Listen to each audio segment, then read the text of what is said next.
အားလုံးပဲမင်္ဂလာပါဒီနေ့ပြန်လဲမျှဝေပေးမယ့်အကြောင်းအရာလေးကတော့မိတ်ဆွေတို့ TikTok မှာမိတ်ဆွေတို့ following လုပ်ထားတဲ့ following လေးကိုတခြားသူမမြင်အောင်ပိတ်နည်းဖြစ်ပါတယ်။ဒီဗီဒီယိုလေးကိုဆက်လိုက်ကြအောင်ဗျာ။ဒီပထမဆုံးနဲ့ TikTok software လေးတော့ဝင်ပါမယ်။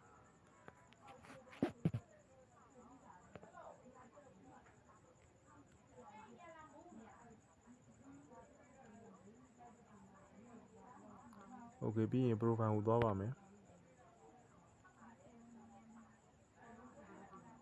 ဒီ profile ကိုရောက်ပြီဆိုရင်ကျွန်တော်တို့ဒီအထက်နားလေးက menu ကိုနှိပ်ပါမယ်။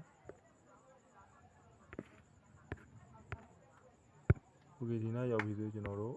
setting and price ဆိုလေးကိုဆက်နှိပ်ပေးပါ။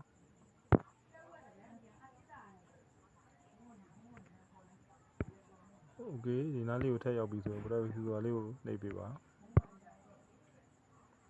ဒီနားရောက်ပြီဆိုထပ်နားကိုနည်းနည်းဆွဲပါ။ဆွဲပြီးကျွန်တော်ဒီနေရာမှာဗာမြင်ရမလဲဆိုရင် following list ဆိုတာလေးကိုတစ်ချက်နှိပ်ပေးပါ